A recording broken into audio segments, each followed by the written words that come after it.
رضی اللہ عنہا سے کہ رسول اللہ صلی اللہ علیہ وسلم کے اخلاق کیسے تھے، تو آپ نے کیا فرمایا؟ قرآن، یعنی چلتا پھرتا قرآن۔ اب آپ مجھے بتاؤ، قرآن پہ عمل کرنا آسان ہے؟ لوگ کہتے ہیں نا مشکل ہے۔ جس پیغمبر نے سب سے پہلے خود قرآن پہ عمل کر کے دکھایا ہو، یہ عمل خود اس پیغمبر کے نبی ہونے کی دلیل ہے کہ اپنی تعلیمات کو سب سے زیادہ خود فالو کر رہے ہیں، سب سے زیادہ خود۔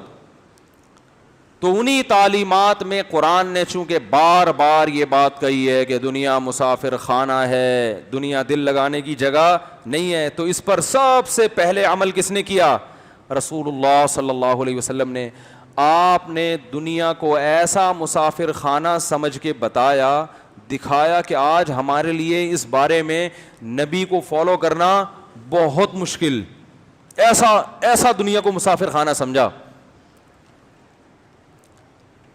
حضرت عمر رضی اللہ تعالی عنہ جاتے ہیں رسول اللہ صلی اللہ علیہ وسلم کے پاس، تو آپ کے جسم مبارک پر چٹائی کے نشانات، کھجور کی چھالیں ہوتی تھیں، کوئی گدا نہیں، کوئی نرم بستر نہیں، اور جب گھر کا سامان دیکھا تو ایک چمڑے کا مشکیزہ پیالہ لٹکا ہوا ہے پانی پینے کے لیے، یہ کل کائنات۔ تو حضرت عمر فرماتے ہیں میں اپنی آنکھوں پہ قابو نہیں رکھ سکتا۔ میں نے عرض کیا یا رسول اللہ، قیصر و کسریٰ جو اللہ کے نافرمان ہیں، جو خدا کو نہیں مانتے، ان کے تو محلات اور صبح و شام عیش و عشرت میں، اور آپ سید الانبیاء، تمام پیغمبروں کے سردار، آپ کا یہ حال۔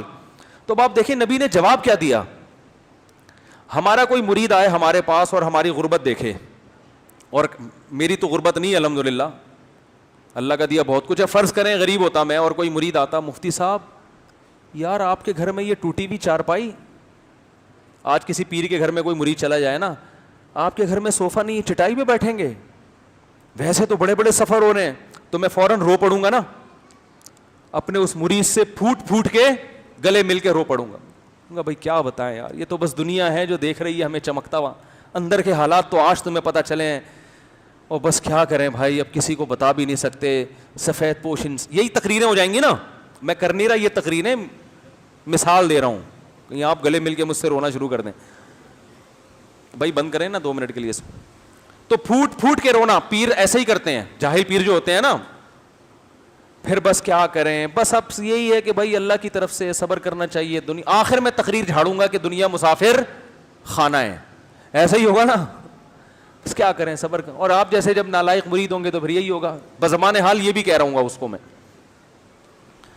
ہمارے نبی صلی اللہ علیہ وسلم نے یہ نہیں کیا، جیسے آپ کسی کے غم میں اس کے ساتھ شرکت کریں تو اس کو بھی رونا آ جاتا ہے، بھائی کسی کا بچہ مر گیا، وہ بیچارے کو 2-3 دن کے بعد صبر آیا، آپ گئے گلے مل کے رونے لگے، تو پھر اس کو دوبارہ رونا آتا ہے نا تھوڑی دیر کے لیے۔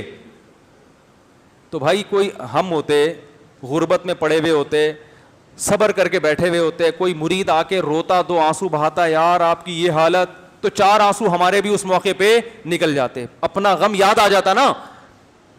نبی صلی اللہ علیہ وسلم کو یہ نہیں کہ آپ کی بھی آنکھوں سے آنسو ٹپکنا شروع ہو گئے کہ عمر تم نے میرا غم یاد دلا دیا، واقعی میں اس غربت میں، نا نا نا نا نا نا نا۔ آپ صلی اللہ علیہ وسلم نے حضرت عمر سے فرمایا تو اتنا عقل مند ہو کے ایسی باتیں کر رہا ہے، تجھ سے یہ توقع نہیں تھی، تجھے کیا ہو گیا؟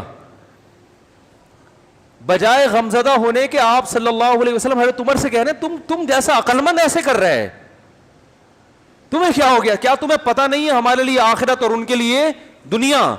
تو یہ تو اللہ نے جتنا ہمیں دے دیا یہ بھی بہت ہے، ہم تو آخرت کی امیدیں لگا کے بیٹھے ہوئے ہیں۔ پھر آپ نے فرمایا میری مثال اس مسافر کی سی ہے جو سفر میں ہو اور درخت کے نیچے کچھ دیر آرام کرنے کے لیے لیٹ گیا ہو۔ تو ہم تو کچھ دیر یہاں آئے ہیں لیٹنے کے لیے، 2 نوالے بھی مل جائیں بہت ہے۔ یہ تھا دنیا کو مسافر خانہ سمجھنے کا تصور، اور آپ صلی اللہ علیہ وسلم کو اللہ نے پیشکش کی کہ احد پہاڑ سونے کا بنا دوں، فرمایا کہ نہیں اے اللہ، میں یہ چاہتا ہوں ایک وقت پیٹ بھر کے ملے شکر ادا کروں، ایک وقت بھوکا رہوں تو صبر کروں۔ دیکھو جب تک بھوک نہیں لگتی کھانے پہ شکر کی توفیق نہیں ملتی، ایک وقت بھوکا رہے گا پھر ملے گا تو شکر ادا کرے گا۔ ہم شکر کیوں ادا نہیں کرتے؟ 3 ٹائم توند بھرتے ہیں, ہم نے بھوک اور پیاس دیکھی نہیں ہے, اس لیے ہمیں ہری ہری سوج رہی ہے کہ بحریہ ٹاؤن میں مکان کیوں نہیں ہے, میری گاڑی کیوں نہیں ہے, میرا یہ کیوں نہیں, وہ کیوں نہیں, بچے سٹی اسکول میں کیوں نہیں پڑھ رہے, بچوں کی فیسیں کیوں نہیں آ رہی, کیونکہ توند ہماری طبیعت کے ساتھ بھری ہوئی ہے. غریب کے یہ مسائل نہیں ہوتے. غریب کہتا ہے روٹی مل جائے, روٹی پیٹ بھر جائے بہت ہے. کیا بتائیں یار, واقعات بہت ہیں. نماز کے بعد جو بیٹھنا چاہیں بیٹھ جائیں, 2-4 واقعات بتاؤں گا انشاءاللہ, جس سے تھوڑی سی عبرت کی آنکھیں کھلیں گی کہ مارکیٹ میں ہو کیا رہا ہے. اللہ حفاظت فرمائے ہماری. سبحانک اللہم و بحمدک نشہد ان لا الہ الا انت نستغفرک و نتوب الیک.